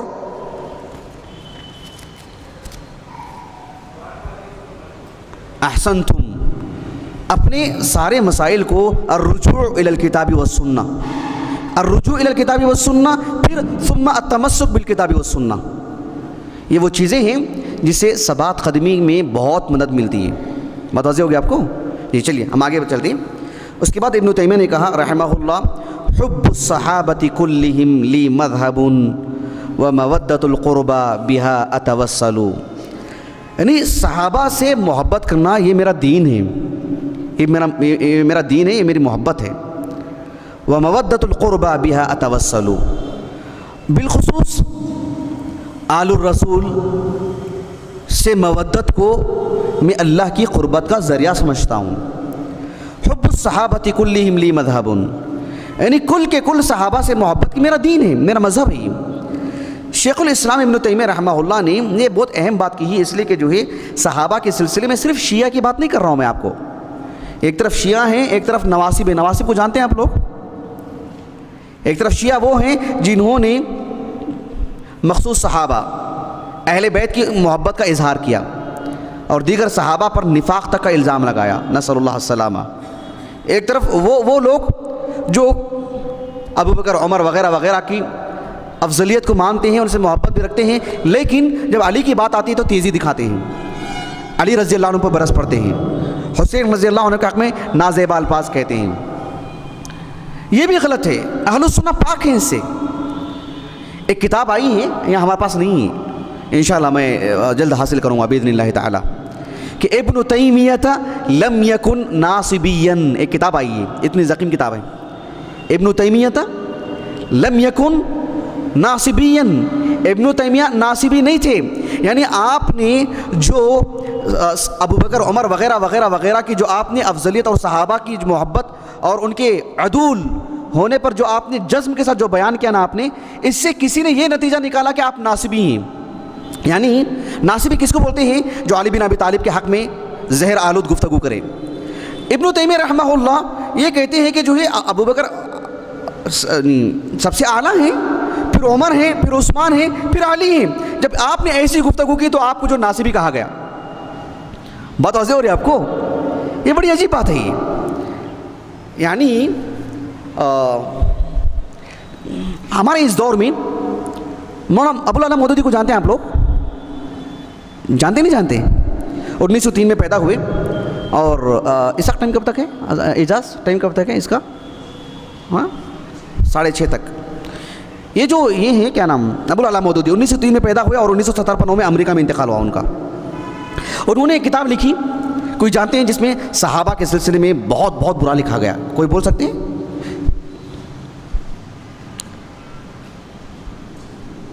جی ہاں کوئی بول سکتے ہیں؟ نہیں جانتے؟ ہاں بولو بولو. ہاں بولیے. خلافت و ملوکیت. خلافت و ملوکیت. حافظ صلاح الدین یوسف حفظہ اللہ نے اس کا خوب جواب دیا. جانتے ہیں بڑی سنجیدگی کے ساتھ، علمی اعتبار سے، محض 25 سال کی عمر میں 1965 میں جواب دیا آپ نے. خلافت و ملوکیت کی تاریخی و شرعی حیثیت پڑھا آپ نے؟ دونوں کا ہے ہمارے پاس. یہ سب بہت سنجیدگی سے پڑھنے کی ضرورت ہے، صبر کے ساتھ. خلافت و ملوکیت انہوں نے لکھا، اس میں عثمان بن عفان پر اتنی بڑی بات انہوں نے کہی کہ آپ جب خلیفہ بنے تو صرف اپنے خاندان والوں کو پالنے لگے. اتنی بڑی بات کی انہوں نے. اللہ اکبر، نصر اللہ السلامہ. دیکھیے جس سندوں کے ساتھ انہوں نے عثمان بن عفان پر انگلی اٹھائی، انہی سندوں سے علی بن ابی طالب پر بھی ایسی ویسی باتیں آنے لگیں. مولانا مودودی نے کہا کہ یہ روایتیں صحیح نہیں ہیں جس میں علی بن ابی طالب کے حق میں ایسی ویسی بات کہی گئی. بھائی انہی سندوں سے تو عثمان کے سلسلے میں بات آ رہی، آپ کیسے لے لیں؟ کیا وجہ جواز ہے آپ کے لیے؟ بات واضح ہو رہی ہے آپ کو؟ یعنی یہی چیز، یعنی شیعہ کے پاس کون مقبول ہیں؟ وہ نہیں ہیں جو علی سے محبت کریں، بلکہ یعنی بولتے ہیں کہ حب علی نہیں چاہیے بلکہ بغض معاویہ چاہیے. بولتے ہیں ہمیں حب علی کی ضرورت نہیں، آپ حب علی کا اظہار کرو نہ کرو لیکن بغض معاویہ ضروری ہے. یعنی شیخین پر آپ سب و شتم کرو، آپ ہمارے ہیں، بھلے آپ کو علی سے محبت نہ ہو. یہ ہے ان کا مزاج. بات واضح ہو رہی ہے آپ کو؟ یہ بہت اہم چیز. تو حب الصحابہ کلہم لی مذہب، یعنی ہمارا عقیدہ ہے، ہمارا ایمان ہے صحابہ سے محبت کا. آپ علیہ السلام کے صحابہ کی جو فضائل ہیں، کوئی ایک آیت تو کوئی پڑھ سکتے ہیں صحابہ کے فضائل پر؟ یا اہل السنہ والجماعہ، یا معاشر اہل السنہ.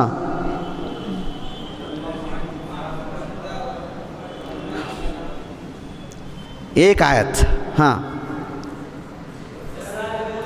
والسابقون الاولون من المہاجرین والانصار والذین اتبعوهم بإحسان، اور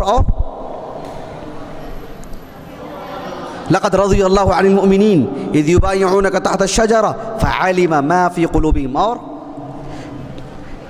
انبار لگ جانا چاہیے. میں بولتا ہوں اللہ کی قسم اف ہے ایسے اہل السنہ پر. ہم اہل السنہ ہیں. ہماری کتابیں اٹھا کے دیکھو آپ، ایک موضوع کے لیے 50 دلیلیں. یہ ہمارا میزہ ہے. تول کے ایک آیت. اب تک تو انبار لگ جانا چاہیے تھا. سبحان اللہ العظیم. صرف 5 منٹ کی تقریر کے لیے بولا جائے، تیاری کر کے آئیں تبھی 50 آیتیں سنائیں. نو کے زبان پہ ہونا، سمجھ رہے ہیں آپ؟ نو کے زبان پہ ہونا ایسا ہونا چاہیے. وہی اہل السنہ کی نمائندگی کر سکتا ہے، وہی اہل السنہ کا سچا ترجمان بن سکتا ہے، ورنہ ہم جیسے لوگ نہیں. 10 منٹ پہلے ہم کو بول دیا جائے اہل السنہ صحابہ کے فضائل پہ بولنا چاہیے، ایسے نو کے زبان پہ ہونی چاہیے پورے نصوص. یہ ہماری خصوصیت ہے اہل السنہ کی. حب الصحابتی کلہم لی مذہب. چلیے یہ بھی ایک بات ہے کہ صحابہ کے درمیان جو سیاسی نقطہ نظر سے جو امور واقع ہوئی ہیں اس سلسلے میں اہل السنہ کا موقف کیا ہے؟ کوئی بول سکتے ہیں؟ صحابہ کے مابین کچھ امور واقع ہوئے ہیں، جنگیں بھی ہوئی ہیں، جنگ جمل، جنگ صفین وغیرہ. اس سلسلے میں ہمارا موقف کیا ہے؟ ایک لفظ میں بولو. ہاں جی. سکوت، کف لسان. آپ نے بھی یہی کہا، خاموشی اختیار کرنا چاہیے، اپنی زبان کو زہر آلود نہیں کرنی چاہیے. سمجھ رہے ہیں آپ؟ زیادہ ہمارے نزدیک یہ بہتر ہے کہ ہماری زبان کوئی کاٹ دے بنسبت ہماری زبان سے ان کے حق میں کوئی نازیبا لفظ نکل جائے. صحابہ کے سلسلے میں جو مشاجرہ جو ہوا ہے، اس سلسلے میں ہمارا موقف یہی ہے کہ سکوت. ہاں، تاریخی طور پر کوئی پڑھنا چاہتا ہے، تاریخی طور پر کوئی بتلانا چاہتا ہے، بس اتنا ہی. اس کے نتیجے میں صحابہ کے سلسلے میں ذرا سی بھی کچھ اونچ نیچ ہو جائے، سبحان اللہ العظیم، رضی اللہ عنہم کے خلاف ہو جائے گا. وہ اللہ نے کہہ دیا ان کے حق میں کلن وعد اللہ الحسنى، اللہ نے سب کے حق میں جنت کی خوشخبری دے دی. اب کس کو کیا مجال کہ آپ کے حق میں گفتگو کرے. جی، صحابہ کے درمیان جو امور واقع ہوئے، اس سلسلے میں ہماری زبان کو لگام دینے کی ضرورت ہے، خاموش رہنے کی ضرورت ہے. اس پر کوئی دلیل یا اہل سنہ؟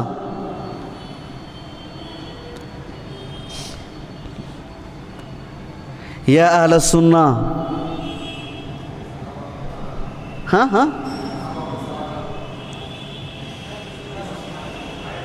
بولو آیت بولو.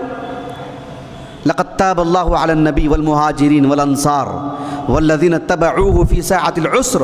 اللہ نے کہا لقد تاب اللہ علی النبی والمہاجرین والانصار، اللہ نے معاف کر دیا آپ کے سارے معاملات کو. اب کوئی بھی ان پر زبان نہیں کھول سکتا. متوجہ ہو گیا آپ کو؟ جی، اس سلسلے میں نصوص تو بہت ہیں. اور کوئی آیت کریمہ؟ ہاں ربنا لا تجعلنا، سورہ حشر کی ایک آیت کریمہ ہے نہیں؟ والذین جاؤوا من بعدہم یقولون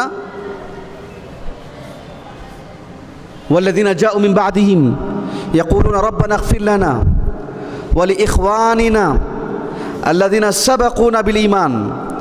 اس آیت کریمہ کے تفسیر میں کثیر پڑھ کے دیکھو آپ، کیسے کیسے جملے ملیں گے آپ کو. اللہ اکبر. علماء کے کیسے کیسے آثار ملیں گے آپ کو. ابو زرعہ الرازی نے کہا صحابہ پر کوئی زبان کھولتا ہے تو وہ زندیق ہے. وہ کون ہے؟ وہ زندیق. اللہ اکبر. زندیق سمجھتے ہیں؟ زندیق منافق کا مترادف ہے. آپ اندازہ لگا لو آپ. جی، مودت القربہ، یعنی اللہ کے رسول علیہ الصلوۃ والسلام کے جو وہ صحابہ جو آپ کے خانوادے کے ہیں. اس میں ابو لہب آ جائے گا کیا؟ ابو لہب آئے گا اس میں؟ آپ کا چچا تھا آپ کا. ابو طالب آئیں گے اس میں؟ نہیں.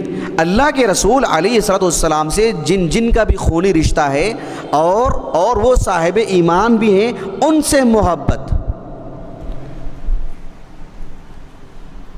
ما هذا تشویش، واللہ لا احب هذا، لا يكون خلل هناك. نعم، میں کیا بول رہا ہوں آپ کو؟ مودت القربہ سے مراد کیا ہے؟ آپ علیہ الصلوۃ والسلام کا کل خانوادہ، کل کا کل گھرانہ. اتنا بھی ڈرو مت. وقتی طور پر بولا میں آپ کو، چہرے اتر گئے آپ لوگوں کے. آپ علیہ الصلوۃ والسلام کے گھرانے کے وہ لوگ جن سے آپ کا خونی رشتہ ہے اور وہ صاحب ایمان بھی ہیں، وہ ان سے محبت. سب سے نہیں. اللہ نے اتنا عظیم مقام دیا ان کو، ہماری نمازوں میں حصہ ہے ان کا. جانتے ہیں آپ؟ اللہم صلی علی محمد وعلی آل محمد، اتنا بڑا حصہ ہے ان کا. تو جن کا خانوادے میں تعلق ہے اللہ کے رسول کا اور صاحب ایمان بھی ہوں، ورنہ ابو لہب پہ آ جائے گا. کس بنیاد پر ہم کہتے ہیں تبت یدا ابی لہب وتب؟ کیسے کہتے ہیں ہم؟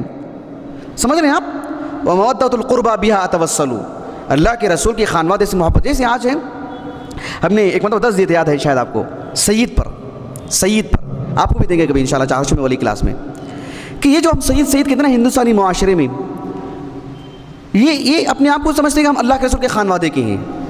بھئی آپ اپنے نام کے ساتھ سید لگا لو، کوئی خرچہ نہیں آتا اس پہ، کوئی پوچھے گا بھی نہیں. لیکن اس کے نتیجے میں یہ کہنا کہ ہم اللہ کے رسول کے خانوادے کے ہیں، سید کو زکوٰۃ دے سکتے کہ نہیں دے سکتے، یہ کس نے کہا کہ اللہ کے رسول کے گھرانے کو سید کہتے ہیں؟ یہ کس نے کہا؟ کبھی آپ نے دیکھا سید علی، سید حسن، سید حسین، سیدہ فاطمہ کبھی سنا آپ نے تاریخ کی کتابوں میں؟ سیدہ عائشہ. جو بھی مسلمان ہے وہ سید ہے. آج کوئی مسلمان ہوا وہ اپنے نام کے ساتھ سید لگا سکتا ہے، اور اس کے پورے خاندان کے ساتھ جو بھی مسلمان ہوں گے سب سید لگا سکتے ہیں. کیا معنی ہے؟ یہ کس نے کہا کہ اللہ کے رسول کے گھرانے کو سید بولتے ہیں؟ یہ ایک علمی غلطی ہے، تاریخی غلطی ہے. اس پر کبھی علمی طور پر آپ کے سامنے رکھوں گا کبھی انشاءاللہ باذن اللہ تعالیٰ. کوئی سید ہو تو مجھے میں معذرت خواہوں، میں ایک فنی بات بتلا رہا ہوں. رکھیں اپنے نام کے ساتھ سید لگائیں، لیکن نتیجے میں یہ کہنا کہ ہم اللہ کے رسول کے خانوادے کی یہ ایک تاریخی غلطی ہے اور بہت فاسد غلطی ہی ہے. ہمارے ہندوستان کی بیشتر تعداد ایسی ہیں جن کے آبا و اجداد کو اٹھا لو کوئی نہ کوئی غیر مسلم نکل جائے گا آپ کو, اور اپنے نام کے ساتھ سید لگائے بیٹھے ہیں. یہ سب چیزیں بہت ہی محقق انداز میں پیش کرنے کی ضرورت ہے. ہم کہتے ہیں جو اللہ کے رسول کے گھرانے کا ہے وہ ان سے محبت اللہ سبحانہ و تعالیٰ کی قربت کا ایک ذریعہ ہے. میں آپ سے ایک سوال کرتا ہوں, اللہ کے رسول علیہ الصلوۃ والسلام کے خانوادے میں یعنی جب ہم کہتے ہیں اہل بیت, ہم نے پروگرام کیا تھا ایک مرتبہ اہل بیت سے متعلق, اہل بیت سے مراد کون, بڑی محنت لگی اس پہ, اللہ قبول فرمائے اس کو, میں انداز سے 4 سال ہو گیا شاید. اہل بیت سے مراد کون؟ آپ علیہ الصلوۃ والسلام کی ازواج مطہرات بھی آتی ہیں اس میں, آتی ہیں نہیں آتی ہیں, آتی ہیں, پکی بات ہے. میرا موضوع نہیں ہے, بس میں 1-2 باتیں آپ کے سامنے رکھ دیتا ہوں, ورنہ باتیں بہت ہیں. یعنی شیعہ استدلال کرتے ہیں, جیسے سنن ترمذی کی روایت ہے کہ آپ علیہ الصلوۃ والسلام نے یعنی چادر تھی, آپ نے علی کو بلایا, فاطمہ کو بلایا, حسن حسین کو بلایا اور کہا کہ یہ سب اہل بیت میں سے ہیں. سمجھ گئے آپ؟ اس حدیث کی راوی کون ہے؟ احسنتم, بارک اللہ فیکم, ام المؤمنین عائشہ, وہ اس حدیث کے راوی ہیں. اللہ کے رسول نے ان کو اس چادر میں نہیں بلایا, کہا کہ یہی اہل بیت ہیں, کہا اللہ کے رسول نے. یہی ایک واقعہ ایک اور مرتبہ پیش آیا جس کے راوی ام سلمہ ہیں, امام بیہقی کے السنن الکبریٰ میں. کوئی جواب دے سکتے ہیں اس کا؟ شیعہ کہتے ہیں کہ دیکھو اللہ کے رسول نے انہی کو بلایا اور بلا کر کے کہا کہ یہ اہل بیت میں سے ہیں.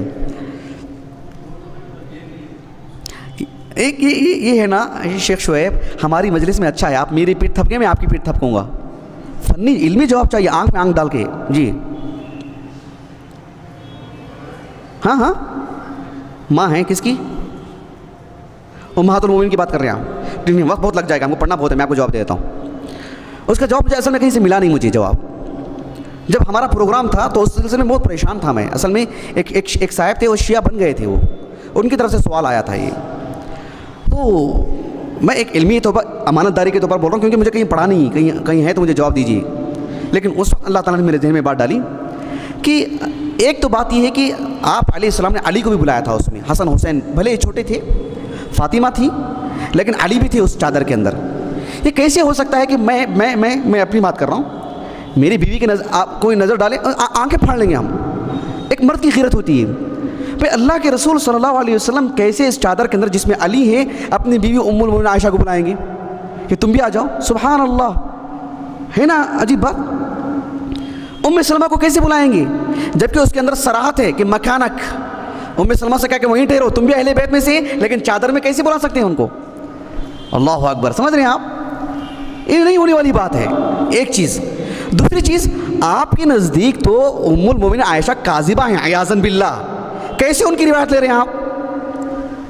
اس حدیث کے راوی کوئی علی بن ابی طالب ہیں کیا, یا کوئی اہل بیت میں سے؟ اس حدیث کی روایت کرنے والی ام المؤمنین عائشہ صدیقہ ہیں. اتنا بڑا دل ہے ان کا کہ انہوں نے یہ چیز بھی پیش کی. دل میں رہتی بھی کدورت ہوتی نا تو اس چیز کو کبھی نہیں پیش کرتی تھی وہ. سمجھ رہے ہیں آپ؟ یہ اس بات کی دلیل ہے کہ آپ صدیقہ ہیں, آپ رضی اللہ عنہ. اللہ اکبر. ایک بات. دوسری بات, اللہ تعالیٰ نے سورۃ الاحزاب میں کہا, آپ دونوں خاموش رہیں گے کیونکہ آپ دونوں کو بتلا دیا تھا شاید میں نے جواب. اللہ تعالیٰ نے کہا انما یرید اللہ, سورہ احزاب کی آیت ہے, انما یرید اللہ لیذہب عنکم الرجس اہل البیت ویطہرکم تطہیرا. سوال یہ ہے, شیعہ یہاں یہ استدلال کرتے ہیں کہ اللہ تعالیٰ نے فرمایا کہ انما یرید اللہ لیذہب عنکم, نہیں کہا اللہ نے, انما یرید اللہ لیذہب عنکم, عنکم کہا تذکیر کے لیے, مذکر کا صیغہ, عنکن نہیں کہا. تو اس میں امہات المومنین نہیں ہے. ان کا یہ استدلال صحیح ہے؟ کیوں؟ ہاں ایک جواب ہے جو امام راضی نے کہا تھا کہ جو ہے تذکیر اس میں مرد عورتیں جب دونوں ہوتی ہیں تو اغلبیت کا خیال رکھا جاتا ہے, اور رجولیت جو اللہ نے رکھی ہے, الرجال قوامون علی النساء, اس حساب سے وہ رکھا گیا. لیکن ایک الزامی جواب کی بات کرو. الزامی جواب مولانا عبد الرحمن مبارک پوری نے تحفۃ الاحوذی میں لکھا ہے امام راضی کے حوالے سے. میں تفسیر رازی میں ڈھونڈا نہیں ملا مجھے, لیکن عبد الرحمن مبارک پوری نے لکھا ہے, کہا کہ اگر ایسا دیکھا جائے تو فاطمہ بھی نکل جائیں گے اس میں سے. صرف ام المومنین صرف ازواج مطہرات نہیں، فاطمہ بھی نہیں رہیں گی اس میں، تیار ہیں آپ اس کے لیے؟ وہ کہیں گے نہیں وہ نہیں نکلیں گی، وہ داخل ہوں گی اس میں، تو یہ بھی داخل ہو جائیں گے اس میں. بات واضح ہوئی آپ کو؟ جی چلیے. وَمَوَدَّةُ الْقُرْبَى بِهَا أَتَوَسَّلُ.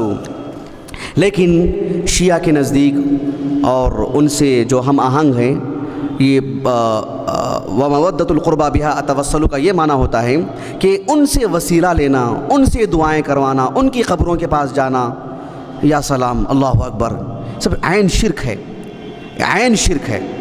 جی چلیے اس کے بعد دیکھیں وَلِكُلِّهِمْ قَدْرٌ وَفَضْلٌ سَاطِعٌ لَكِنَّمَا الصِّدِّيقُ مِنْهُمْ أَفْضَلُ. کہا کہ صحابہ جتنے بھی ہیں سب کا اپنا ایک مقام ہے، سب کی فضیلتیں ہیں، سب کی فضیلتیں ہیں.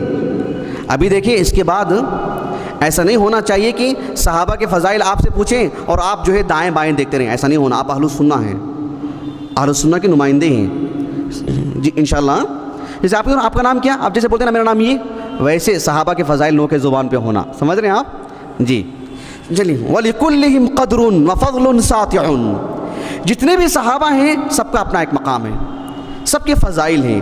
وَفَضْلٌ سَاطِعٌ یعنی بالکل نمایاں، سب کا نمایاں مقام ہے.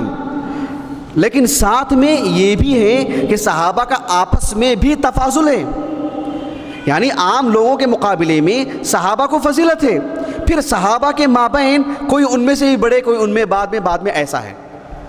بات سمجھ میں آئی آپ کو؟ اچھے انداز میں بات سمجھ میں آئی؟ یہی کہا وَلِكُلِّهِمْ قَدْرٌ وَفَضْلٌ سَاطِعٌ لَكِنَّمَا الصِّدِّيقُ مِنْهُمْ أَفْضَلُ. یہ جو صحابہ کا جو آپس میں تفاضل ہے، صحابہ کا بڑا مقام، پھر اس طرح کا جو مقام ہے، اس سلسلے میں صحابہ کے طبقات بنائے گئے. معلوم آپ کو صحابہ کے طبقات؟ کوئی بول سکتے؟ ہاں یہ کہاں سے آپ نے چوری کیا؟ ہاں کس کو؟ اور آپ لوگوں نے پڑھ لیا. چلو ٹھیک ہے، سناؤ 12 کون ہیں؟ ان صحابہ کے جو طبقات ہیں ان کو بآسانی سمجھنے کے لیے ایک قدیم عالم دین جو امام بخاری کے استاذ ہیں، محمد ابن سعد، کیا نام ہے ان کا؟ محمد ابن سعد، جو کاتب الواقدی ہیں، 230 ہجری سن وفات ہے ان کا. الطبقات الکبریٰ ابن سعد بڑی معروف کتاب ہے. آپ نے اس میں صحابہ کو 5 طبقوں میں تقسیم کیا ہے. کتنے حصے میں؟ 5. لیکن مجھے وہ دیکھنے کا ابھی تک موقع نہیں ملا. کتاب دیکھا ہوں، سرسری میں سب ڈالا ہوں، لیکن 5 طبقات کے سلسلے میں ہر طبقے میں کس طرح کے کتنے صحابہ ہیں وہ مجھے اچھی نظر ڈالنے کا بھی موقع نہیں ملا. اللہم وفقنی لما یحب ویرضا. لیکن امام حاکم رحمہ اللہ کی جو تقسیم ہے،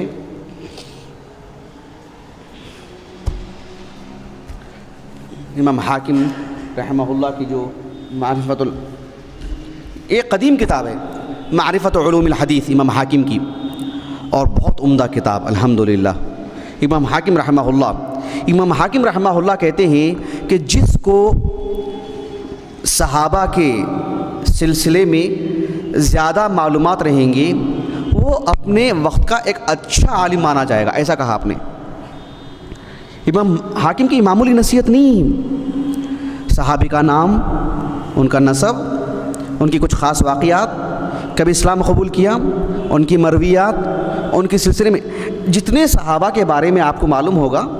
ہم نے ایک مرتبہ ممبئی میں سمجھتا ہوں 2005 کی بات ہے، 2005 کی بات، اچانک ہمارے جو دوست و احباب تھے 10-12، ہم لوگ روزانہ بیٹھتے تھے، ہماری بیٹھکیں ہوتی تھیں. عمر آباد کا نیا فارغ تھا میں، تو میں نے ایسے ہی ایک جائزہ لینے کے لیے کہ مجھے ذاتی طور پر کتنے صحابہ کے نام ہیں میں نے لکھنا شروع کیا. میں کہ معلوم کریں کہ میں نے طے کر لیا کہ 1 گھنٹہ میں طے کر لیا اپنے آپ کو کہ اس میں صحابہ کے نام لکھوں، اپنا جائزہ لینے کے لیے کہ مجھے کتنے صحابہ کے نام یاد ہیں.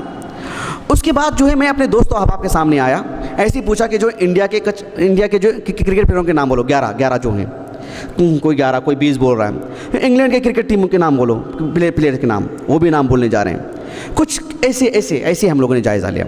پھر کہا کہ ٹھیک ہے ایسے کرتے ہیں، سب ایک ورقہ لیتے ہیں اور جو صحابہ کے نام لکھنا شروع کرتے ہیں. آپ تعجب کریں گے 16 سے بڑھ کے کوئی نہیں لکھا، 16 سے بڑھ کے کوئی نہیں لکھا. آدھے گھنٹے کا ٹائم تھا سب کو.